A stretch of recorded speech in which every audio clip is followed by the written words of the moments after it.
Hola, ¿qué tal? Buenos tardes, días para todos. Lo primero, espero que estéis bien, que llevéis bien toda esta situación que tenemos ahora mismo. Y bueno, para distraernos un poco, pues podemos hablar ahora un poquito. Va a ser corto, no creo que vaya más allá de 20 minutos. Sobre la nueva versión de Data Protector. Quizás lo primero, como siempre, hablar de la nomenclatura para aquellos que son más nuevos en uso del producto, que no lo han o que no lo han usado previamente. Como veis, van dos versiones codificadas. La versión 1070 es un poco la misma codificación de versiones que se ha utilizado durante estos últimos 30 años. Y las nuevas versiones, aparte, traen la codificación para versiones, como todo el resto de productos de la suite de iTunes, que son el año y el mes de lanzamiento. En este caso, 2020-05 corresponde al mes de mayo del 2020. Muy bien, vamos a ver las novedades. Como siempre, las agrupamos en diferentes funcionalidades o aspectos. Y en este caso tenemos 5: seguridad, manejo, infraestructura, plataformas, integraciones y otros cambios en general. La primera y quizás más importante en esta versión, los que ya habéis atendido a otros webinars donde hablábamos de funcionalidades nuevas en versiones anteriores, siempre se hablaba de Common Criteria Certification y de que habíamos hecho la solicitud a la autoridad certificadora pertinente para conseguir ese certificado. Bien, después de muchos cambios a nivel estructural en el producto, hasta conseguir securizar de manera óptima todos los posibles parámetros de seguridad, puertos, comunicaciones, password, usuarios, todo lo relativo a la seguridad. Todo ha sido securizado según marca ese certificado y finalmente la autoridad certificadora nos ha confirmado la certificación para la versión 1070 del certificado de Common Criteria. En esos dos links podéis ver toda la información al respecto, ¿de acuerdo? Y bueno, ahí tenéis el certificado que hemos conseguido. Esto es muy importante. No parece gran cosa porque no es una funcionalidad que se pueda ver en la consola, de la que podamos hablar mucho, pero con esto podemos asegurar que Data Protector es el software de backup, el producto de backup más seguro que hay en el mercado ahora mismo, ¿de acuerdo?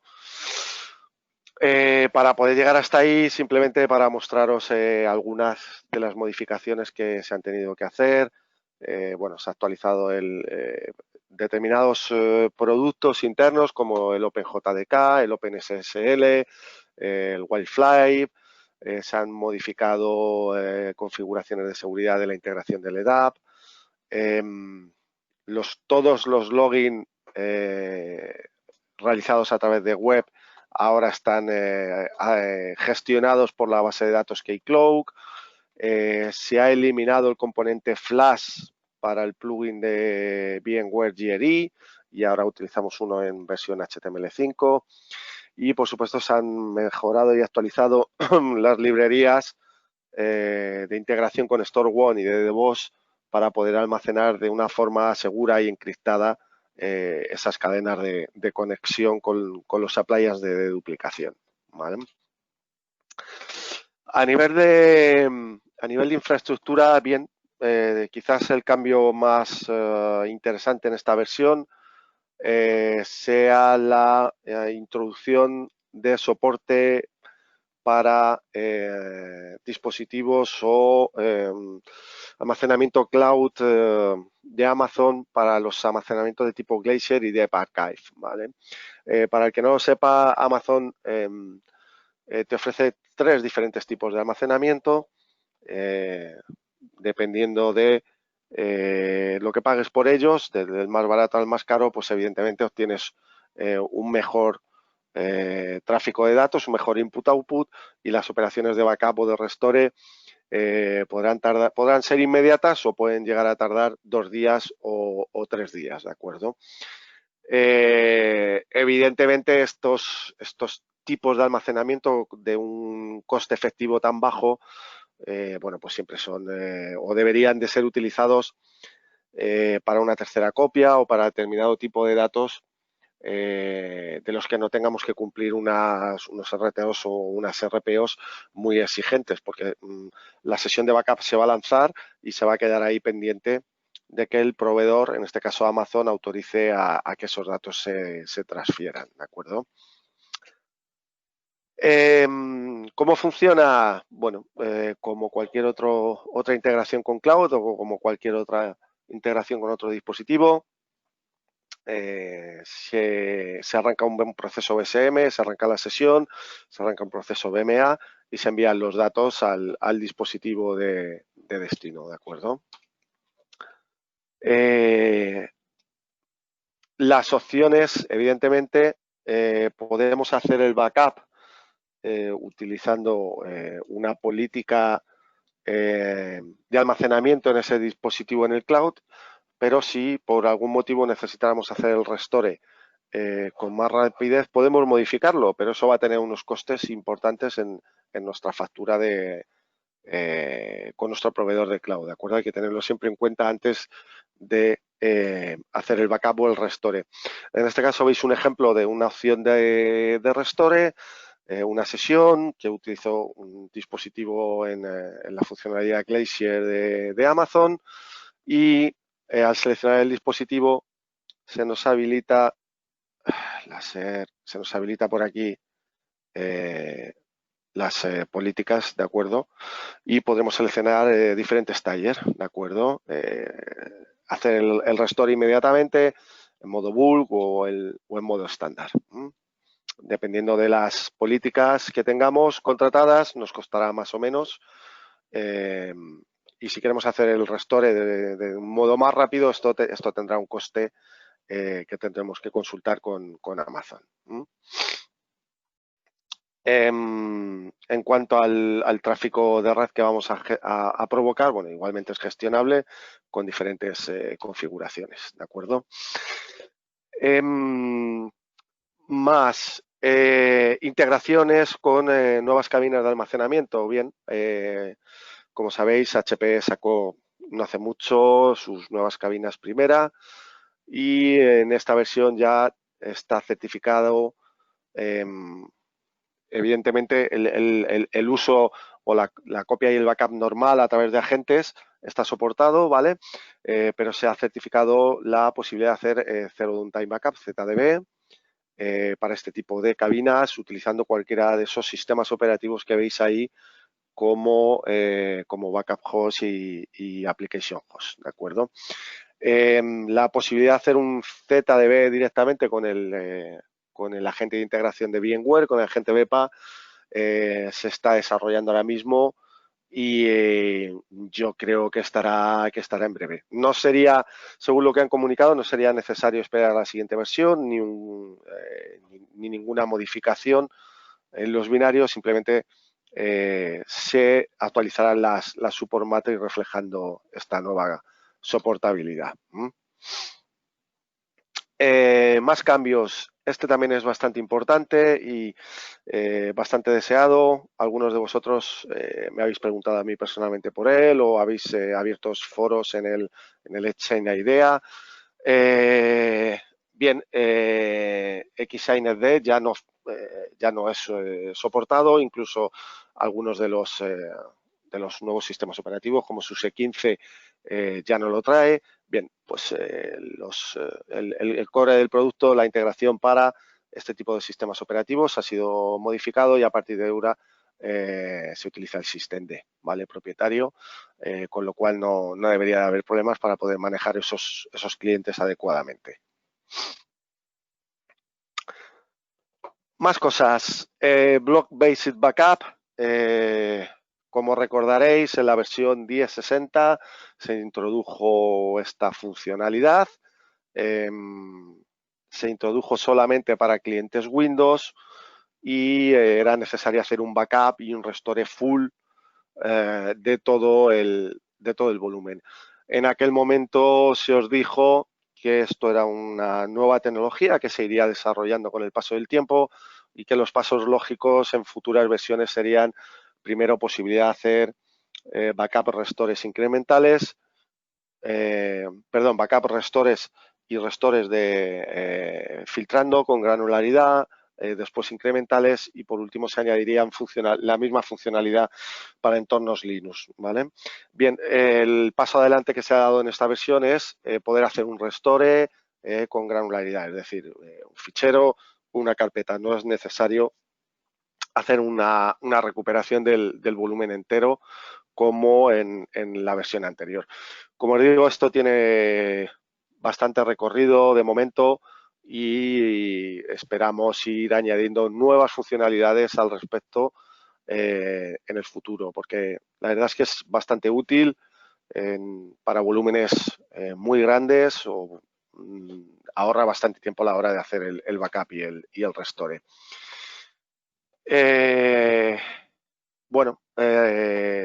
Estado actual, solo se soporta sistemas Windows, NTFS, full backup y full restore, pero permite hacer un file folder recovery, ¿de acuerdo?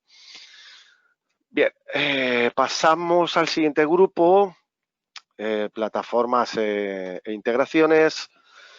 Y aquí tenemos soportabilidad para PostgrePro.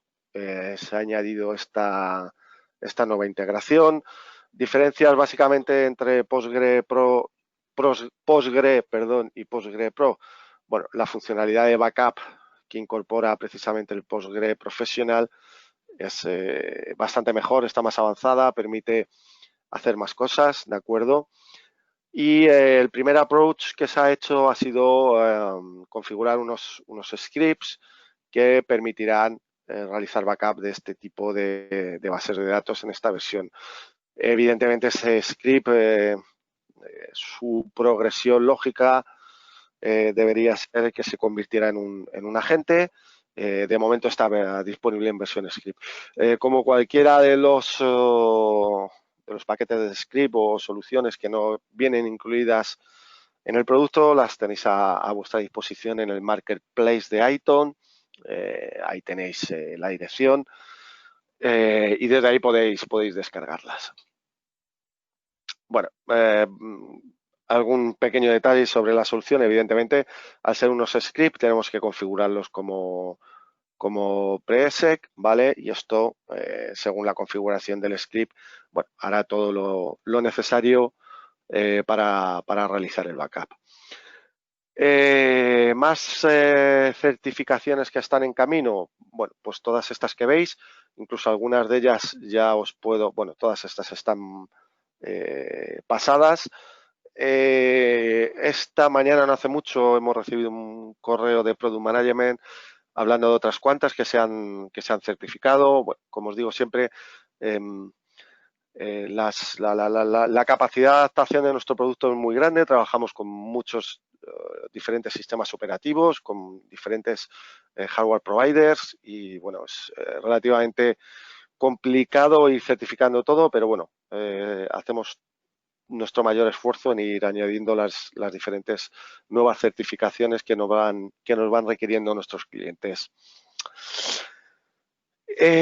Mejoras en la consola. Bueno, pues hay alguna cosilla que se ha añadido, os cuento. Se ha añadido un campo de búsqueda para buscar por especificación y esto hará una búsqueda tanto dentro de los backup como de los objetos, como de los object copy, como de los reporting, de los media copy. Bueno, buscará en cualquier tipo de trabajo que pueda ser programado, ¿de acuerdo? Esa es la búsqueda. Podemos crear una a partir del template. Se puede modificar el formato de la hora, ¿de acuerdo? Entre 12 o 24 horas. Y de esta manera ajustarlo con los settings del propio sistema operativo. Hay gente que le gusta en formato 12, en formato 24. Bueno, a partir de ahora podéis elegir, ¿de acuerdo? Desde el programador web o programador avanzado también se pueden editar los templates, ¿de acuerdo? Y hacerlos por defecto para tareas repetitivas. Y por último, como os decía, se ha modificado el plugin de la integración Granular Recovery para VMware. Se ha eliminado la dependencia que había con el componente Flash de Adobe. Como ya sabéis, la mayoría, este producto sale de soporte, el componente Flash de Adobe, el 31 de diciembre, y había que modificar la consola para remover este componente. Ahora se hace con HTML5 todo. Básicamente la operativa es la misma, no vais a tener opciones nuevas. Lo único, bueno, un poquito el entorno, el contexto, el entorno, el aspecto gráfico sí cambia, pero todo básicamente es exactamente lo mismo, ¿de acuerdo? Bueno, aquí tenéis algunos pantallazos de la entrada, cómo seleccionar un backup, cómo se ven los discos después de seleccionar, diferentes opciones de configuración para solicitar el restore. Y como os digo, todo ya libre de flash en HTML5. Más cambios. Importante este también. La versión de, como sabéis, nuestra base de datos interna, la IDB, es una base de datos de PostgreSQL y ha sido, o durante el proceso de actualización, se va a actualizar la propia versión de la versión 9.6 que estaba, 9.5, 9.6, no recuerdo ahora mismo, a la versión 11.5, ¿de acuerdo? Principalmente el motivo principal por el cual se realiza esta actualización es para poder obtener el certificado de Common Criteria, como os comentaba antes, por temas de seguridad. Y durante el upgrade, durante la actualización, se van a hacer una serie de chequeos antes de empezarla para asegurarnos de que si hubiera algún problema podemos hacer un rollback y podríamos o estamos en disposición de recuperar un backup de la IDB correctamente, ¿de acuerdo? De tal manera que primero se realiza un chequeo de la consistencia de la IDB, ¿vale? Segundo, se cambia el puerto, con lo cual se comprueba que el puerto nuevo que se va a utilizar está libre. Y por último, lo más importante quizás, se comprueba que hay un backup válido en los últimos 3 días. Bien, esta posibilidad se puede desactivar de tal manera que a pesar de que no tengamos un backup de la IDB nos permite hacer el upgrade, pero yo realmente os recomendaría que para hacer un upgrade, por favor, estéis seguros de que hay un backup disponible antes de realizarlo, ¿de acuerdo? Bueno, esto es un detalle de lo que os he estado comentando. Y por último, Reporting Server. Reporting Server, hicimos un webinar dedicado especialmente a Reporting Server, ¿de acuerdo? Qué funcionalidades incorporaba, qué tipos de reportes podíamos crear, estructura, troubleshooting. Y en cuanto al licenciamiento, os dije que estaba incluido en el licenciamiento premium por capacidad y que se iba a sacar un modo de licenciamiento separado para aquellos que tenéis licenciamiento tradicional, poder incorporarlo como cualquier otro componente, ¿de acuerdo? Esa posibilidad ya está disponible, de tal manera que el licenciamiento tradicional sería capaz de trabajar con el reporting server. El coste es bastante limitado, evidentemente dependerá de varios factores, pero no es una funcionalidad que tenga un coste muy alto, la verdad, sobre todo para lo que os va a ofrecer, ¿de acuerdo? Como os pone aquí, la idea evidentemente del reporting server es en un futuro sustituir al Backup Navigator, ¿de acuerdo? Ofrece prácticamente las mismas funcionalidades, tiene una capacidad de desarrollo y unas opciones a futuro muy amplias, con un coste bastante menor que el Backup Navigator. De todas maneras, aquellos que ya tenéis Backup Navigator, no penséis que se queda muerto. Se seguirá trabajando y arreglando los posibles bugs que surjan con este producto, ¿de acuerdo? Pero la verdad es que yo recomendaría siempre, si tenéis backups, o sea, licencias de Backup Navigator, que hablaréis con vuestro representante de ventas para ver de qué manera podríais convertir eso a licencias de reporting server, ¿de acuerdo? Bueno, se han añadido más capacidades de búsqueda y filtrado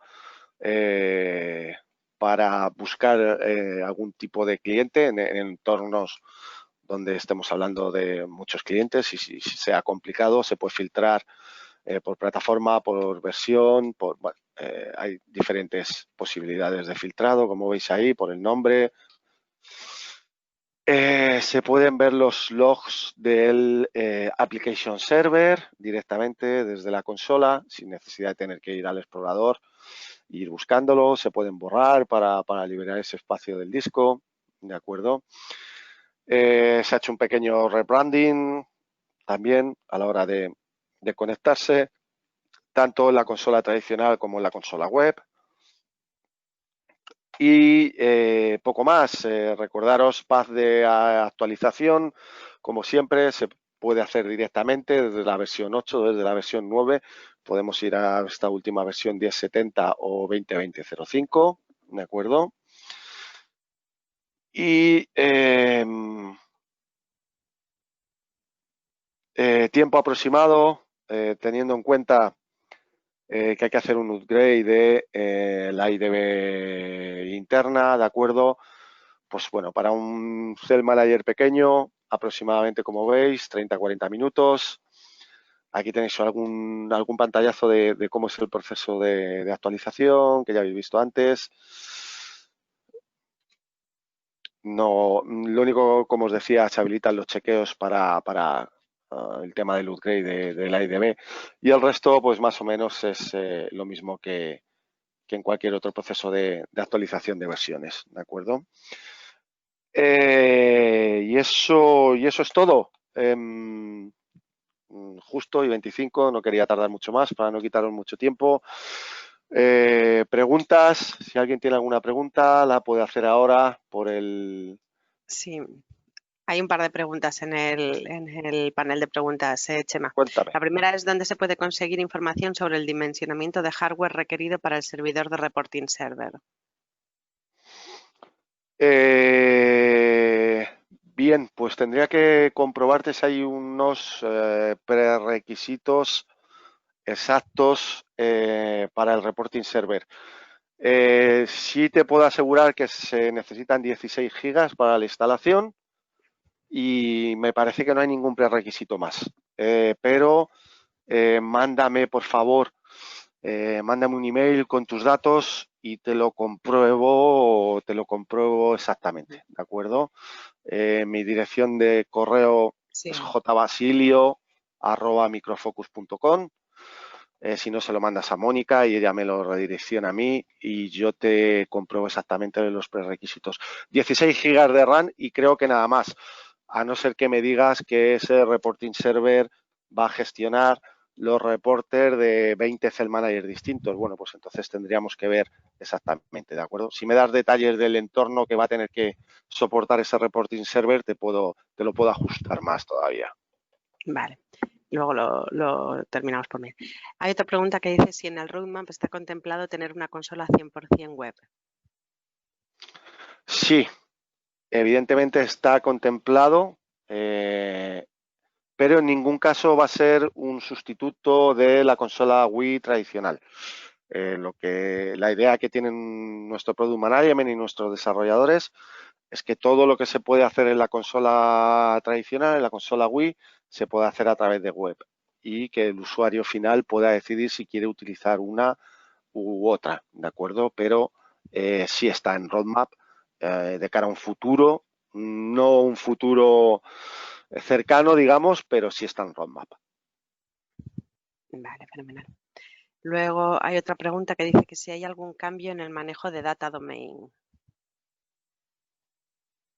No, no. Aparte de la modificación que se ha hecho en las librerías para poder conseguir el certificado de Common Criteria, no hay nada más en particular. Si tienes alguna duda sobre algo en concreto de cómo funcionamos con Data Domain, igual, por favor, mándanoslo por correo y quizás te pueda ayudar. Tenemos documentación exacta sobre cómo hacer object copies y cómo gestionar el data domain, ¿de acuerdo? Cuéntame exactamente qué duda tienes y lo vemos. Fenomenal. Hay otra pregunta de Francisco Julián Arranz, pero no acabo de entenderla muy bien. Entonces, Francisco, si te parece, te desbloqueo el micrófono y así puedes hablar. Ah, sí, perdona, no, muchas Muy, gracias. muy Muy buenas, buenas, Paco. Basilio. ¿Qué pasa? ¿Cómo ¿Qué estás? tal? Bueno, luchando, ya sabes, como siempre. Cuéntame. Esperando un parche definitivo de lo que tú y yo Ya. sabemos. No me lo digas que ya lo sé. Es que le voy a tener que coger al indio por el cuello y decirle cómo funciona. Pero bueno, no, una cosa, Hyper-V 2019, en roadmap, ¿qué hay? Porque la instalación lo necesitamos. Sí, le he actualizado esta misma mañana a tu compañero Emilio ¿A José. Emilio? Ah, vale, Sí. perfecto. Sí, Me preguntó por eso hace una semana o así. Le dije que estaba en Roma, no había encontrado nada oficial en ningún sitio, ¿vale? Esta mañana el Product Manager en su página web interna donde nos informa sobre futuras certificaciones ya aparece in progress, ¿vale? Lo cual quiere decir que están trabajando en ello. Ya no te puedo decir si va a ser 15 días, un mes o 3, pero evidentemente en un futuro cercano estará. Vale. ¿Y VMware 7, ya que estamos?